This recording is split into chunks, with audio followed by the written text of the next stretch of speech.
This is Sean, the Household Gamer, coming at you with a Malifaux 3rd Edition Battle Report. Today we're going to see Misaki Katanaka face off against the Dreamer in a no-holds-barred battle of Kung Fu versus Nightmares. For this battle we have standard deployment, our strategy is public enemies, and for our scheme pool we pulled up Breakthrough, Take Prisoner, Hidden Martyrs, Sabotage, and Research Mission. Matt is playing Misaki Katanaka, along with her totem Shang, Yamaziko, her henchman, a Katanaka crime boss, a Katanaka sniper, and three Torakage. For myself, I'm going to be playing the Dreamer. He's going to bring the upgrade Ancient Pact, which gives him +1 to initiative, but more importantly helps him ignore the Black Joker. We have Lord Chompy Bits. He has Inhuman Reflexes, which is a really amazing upgrade that allows him to charge through and scamper. Whenever an enemy within 6 inches cheats for any reason, you can push 2 inches. I think this is better than Butterfly Jump. That is a sick ability. We have Serena Bowman for our henchman. We have 2 little Daydreams. We have a big old beater, Teddy. We have Coppelius to run around, and we have it stitched together to gamble your life and make things generally miserable for the opponent. The Dreamer flipped to be the attacker, so I divided my crew into 2 groups. We both basically deployed straight across the line. I have Coppelius ready to go up the flank, and we have our beaters right in the middle, ready to duke it out over the center of the field. Turn 1, Misaki wins initiative and drops 2 shadow markers within 8 inches. She can disappear off the board, and then when she appears, she teleports to one of these 2 shadow markers. Shang took the first activation. He moved and focused. Teddy activates, moves and focuses. Torakage, guess what? Move and focus. The first Daydream takes a Lucid Dream, which means you get to look at the top 3 cards of your deck and take one of them out of the game. I took out a 5. Then he used Lead Nightmare on Coppelius. He needs 5 for this to go off, and you can push a friendly Nightmare up to 3 inches. And then he moved himself. Yamaziko is nimble, so she gets to move for free. Then she did a regular move, and then focused. The Stitch Together took a move up the field, did a Lucid Dream of his own, and then focused. The Katanaka crime boss moved up and focused. Then it was time for the Dreamer to go. The Dreamer has to hit a high mask in order to summon something, and when he summons it, it stays off the field buried until somebody on the opposing team fails a willpower check. So in this case, the Dreamer decided to summon an Alp. I had to throw a soulstone to hit the mask, and now we have an Alp on deck. Then the Dreamer did his 0, which is Bad Dreams. Bad Dreams is a 4-inch pulse. All friendly Nightmares within the 4 inches get shielded and get to push 2. So he shields and pushes a bunch of his buddies, and then he walks and focuses. Torakage on the other side, move and focus. Serena Bowman, move and focus. The final Torakage moves and moves! Breaks the tradition of moving and focusing. Dreamer's second Daydream has a nice Lucid Dream. Drops a high card. Now, normally you wouldn't want to pull a 12 out of your deck, but Stitched Together once per turn can use a card that's been removed from the game, so I'm saving that 12 for the Stitched Together to use later. He then focuses and moves right through Lord Chompy Bits. The Katanaka sniper runs up the field trying to get in a better position. Coppelius uses his 0, which is Frightening Reminder. I always forget to do this on the first turn. I need to remember when deploying to put somebody right in front of Coppelius, let him activate early, push that person 4 inches up, and then go. Next time, I swear, I'll remember. After that, Coppelius, who has an impressive move of 7, rockets across the field. And then it is time for Misaki. The later Misaki comes up, the less she can move. You count how many models have already activated. In this case, she is the last one to go, so she is at -3 move. Her move is only 2 this turn. She moves twice and focuses. And then finally, pulling up the rear, Lord Chompy Bits moves right up the middle and focuses. This is a pretty typical turn 1. Everybody gets in position, moves up, focuses. Clearly, Coppelius is running after some kind of objective on the other side of the field. I guess we'll find out what it is on turn 2 when we start claiming schemes. Turn 2. The Dreamer wins initiative. Misaki pops off the board and drops 2 shadow markers. Now, these shadow markers, you can interact with them to remove them if you get to them quickly, but they don't go away between turns. So pretty soon there's just going to be 1,000 places Misaki can pop up on the board. Coppelius takes this opportunity to drop a scheme marker. I wonder what scheme I have. Now, I thought I was going to charge Shang because for some reason I thought that my melee range was 2 inches. It's not. It's 1 inch. My mistake. I can't charge Shang, so he just moves around the back of this piece of terrain that may or may not factor into his scheme plans. The Katanaga sniper moves so it can see Lord Chompy Bits and shoots. He has to cheat his terror check, and then Lord Chompy Bits, Red Joker! First one of the game, not the last. The Daydream takes a lucid dream, pulls a low card out of the deck, and then uses Lead Nightmare to push Serena Bowman forward, and then moves through the rubble himself since he's incorporeal. It is time for Misaki to take her turn. She wants to come out early this time. She appears on a shadow marker and charges Lord Chompy Bits and takes a focus shot. She cheats and gets severe. That's 5 damage. Ugh. Lord Chompy Bits has to burn his first soulstone to prevent 2. Now, since an enemy cheated, he gets to push 2 inches away. Now Misaki has to walk to base, and then uses a soulstone to give herself plus flip against Lord Chompy Bits, who also uses his focus for his defense. She annihilates him with a 20 with reposition and cheats to medium damage, 4. Lord Chompy Bits is getting beat up, uses another soulstone to prevent, and only prevents 1. At the end of her turn, Misaki uses her 0, which allows her to shuffle cards back into her deck for every model that has not yet activated, and that's 6 cards, people. She takes the best 6 cards out of her discard pile, shuffles them back into her deck. What a cool ability. Lord Chompy Bits is beat, but he ain't beaten. He regenerates 2. He takes a lucid dream, and unfortunately he can't charge Misaki because you can't use attacks off of charges against Misaki, which was really annoying all game. So he walks and then attacks Misaki. Red Joker! Kachanaka Crime Boss is next. He uses his 0 ability to teleport to a shadow marker. Bloop! He's down the field. And charge. He cheats his terror check, so Lord Chompy Bits can move but doesn't. The Crime Boss takes a focus shot, and that is severe. 5 more damage. Lord Chompy Bits soaking it up. He's got to use another soulstone to prevent. That is the 3rd one of this game, and it's only turn 2. But flip a severe, he shrugs off 3. Now, at this point, I had chosen not to go back, but I should have. And thankfully, Matt, my opponent, pointed it out that if I go back 2 inches, I'm still in range, but my opponent has to cheat the terror check to do the next attack. I can move again, and then I'll be out of range. So thank you for letting me go back. So Lord Chompy Bits moves 2. Thank you. And guess what the Crime Boss flips? It's a Black Joker. So Lord Chompy Bits doesn't move because he didn't cheat it, but he gets to heal because an opponent failed a willpower check within melee range.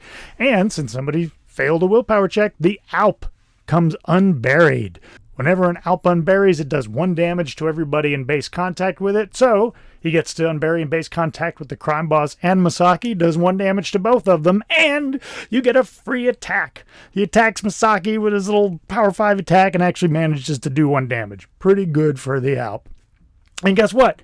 That wasn't even an activation. Now it's Dreamer's turn. The Dreamer takes his 0, Bad Dreams, which shields and pushes the Alp, Lord Chompy Bits, the Daydream, and Stitched. Everybody benefits off of this. Now it's time to summon. I'm going to throw another stone for a mask, and I get an Insidious Madness on deck. The Dreamer uses his missile attack, which is a twist reality which ignores friendly fire. He shoots it at the Crime Boss and hits, When you use Twist Reality, you can choose whether or not the opponent defends with defense or willpower. I'm choosing willpower naturally, and since it succeeds, Lord Chompy Bits heals one more, and the Insidious Madness pops up. That's 2 in 1 turn. Gross. And finally, the Dreamer uses his last AP to try and give the crime boss Adversary Nightmare, but it doesn't go through. That's fine. Next up is Shang, who simply moves away. Now why not activate one of these brand new summons? How about that Alp? He's gonna rake the crime boss with his claws. Misses. Does a Lucid Dream, which I should always remember to do first.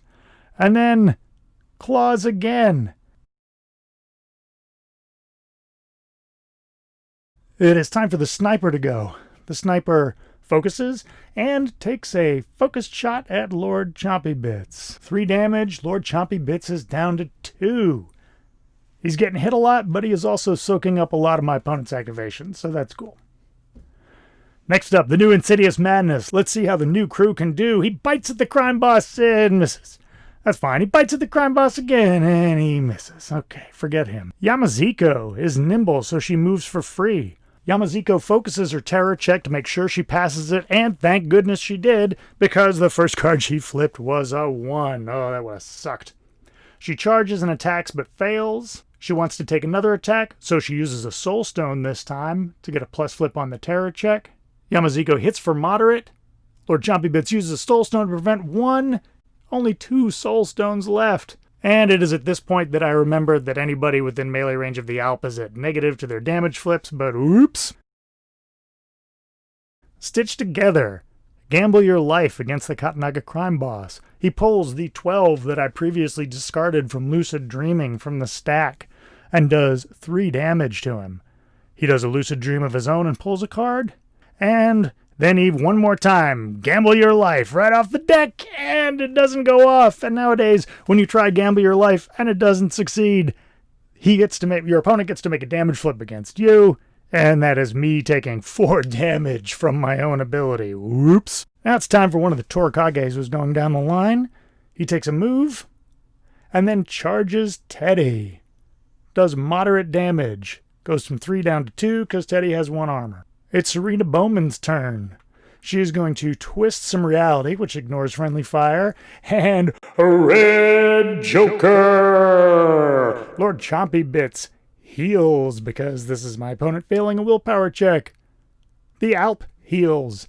3 damage to the Katanaga crime boss, and he is dead. That is 2 bounty tokens to Serena Bowman, and that is the first scoring action of the game. And then finally, she is going to use her own melee attack through a friendly model within 6 inches, I think.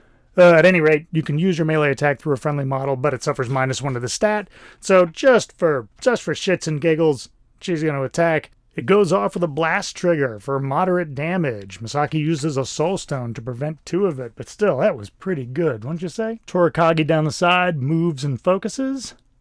Daydream takes a Lucid Dream, tries to move Lord Chompy Bits, but fails miserably and can't target the same model twice with that action, so he targets the Stitch Together with it and pushes him.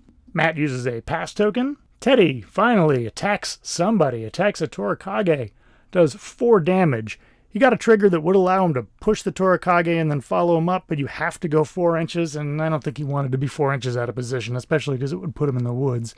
So he discards a card for Flurry, takes a focus shot, and flips a Black Joker.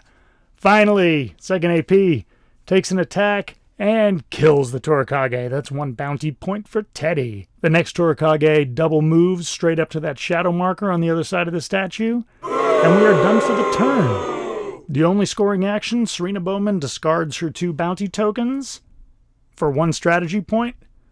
Neither of us score any schemes. On turn 3, Misaki wins the initiative, places 2 shadow tokens, and then immediately pops up behind Lord Chompy Bits. She charges him and uses a soulstone to make sure she hits the terror check. Blasts past the Red Joker in doing so. Cheats her swing, and boom! 5 damage. Misaki kills Lord Chompy Bits, gets 2 bounty points, but she's within the Alp's melee range. That's a bit of a mistake for Matt, but you may as well just whack on that Alp. Hits the Alp for 2, Hits the Alp again for 5. Poof! Goodbye, Alp. One more bounty for Misaki. And then she shuffles 5 cards back into her deck because of her 0 ability of Abandon Honor, since she was the first person to activate this turn. Next up, a Daydream is going to take a Lucid Dream. Pushes his boss, the Dreamer, to the other side of the woods. And shoots at Misaki, why not? And gets a black joker. What a beautiful time to get a black joker on a shot that just didn't matter at all. Matt uses one of his many pass tokens he's been accumulating since I've been popping guys up out of the ground. The Dreamer throws a stone for another mask and summons an Insidious Madness. We have an Insidious Madness on deck.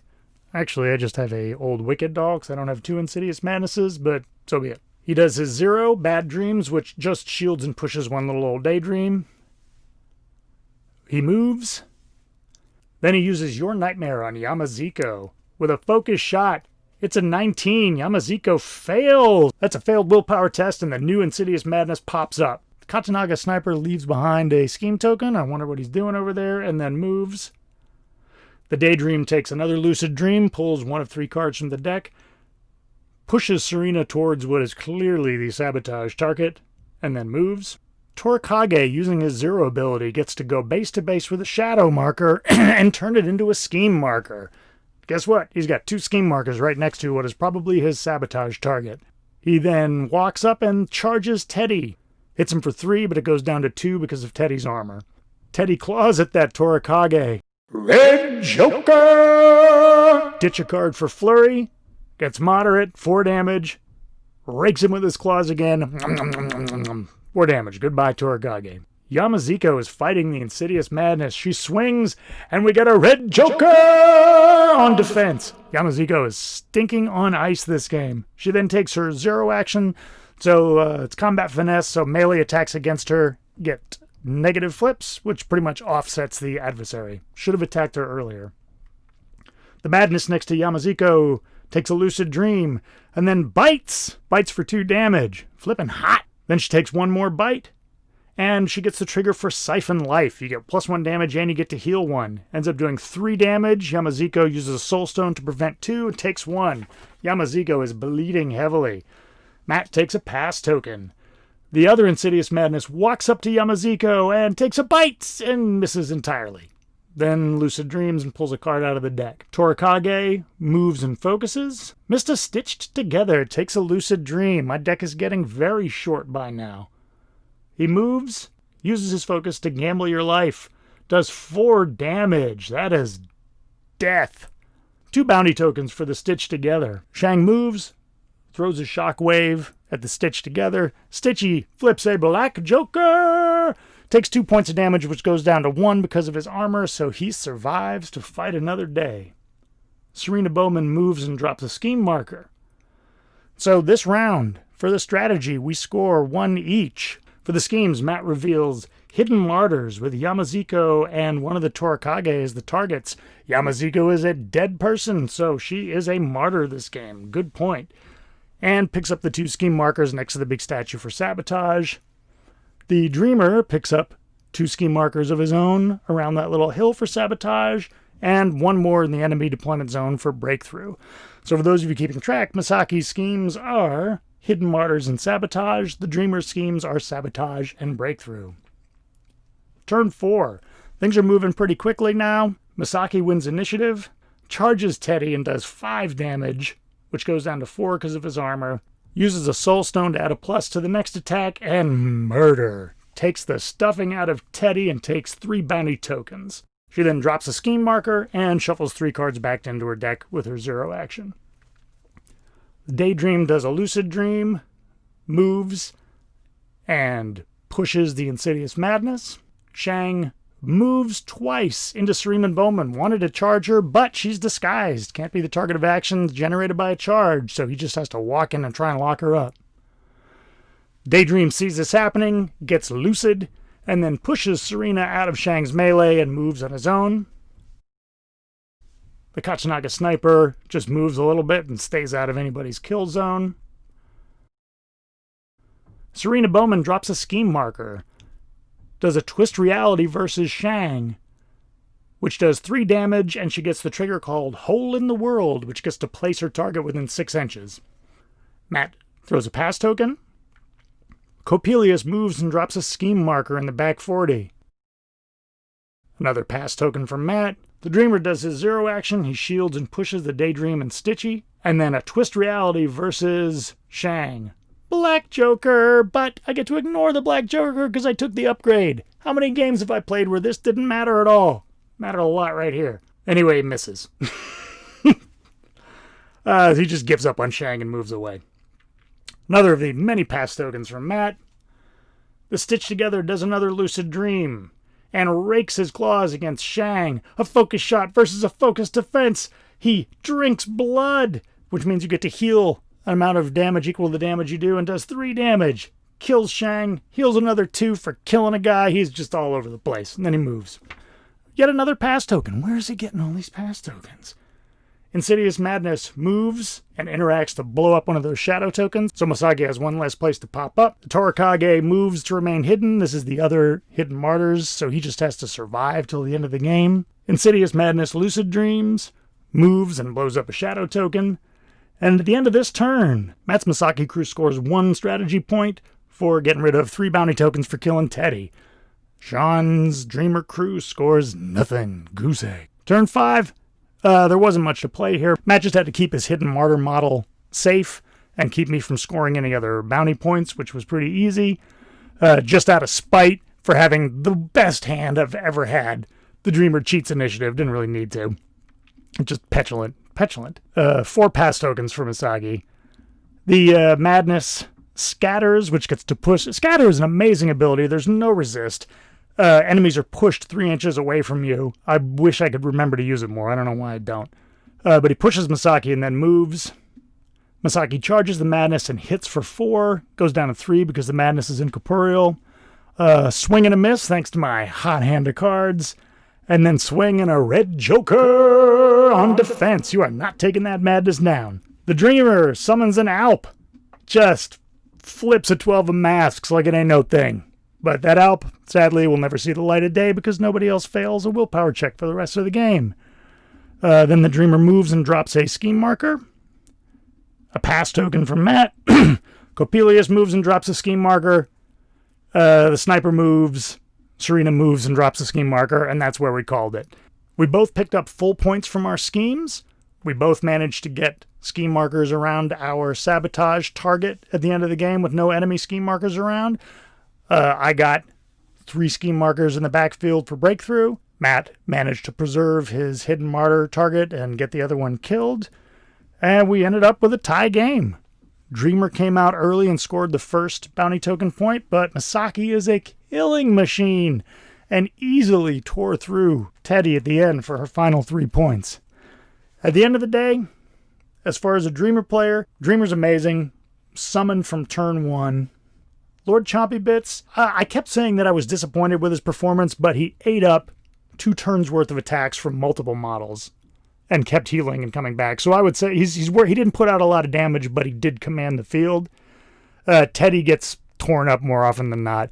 Coppelius is a star. Coppelius can push models 4 inches. He moves 7 inches. He's terrifying. He's nasty in the attack. He can walk out of combat. He's gross. One of my favorite scheme runners ever. I hope you enjoyed this battle report. Keep an eye out for more Household Gamer content, including unboxings and painting and other games we get to. And keep flipping cards and stay safe out there. Bye.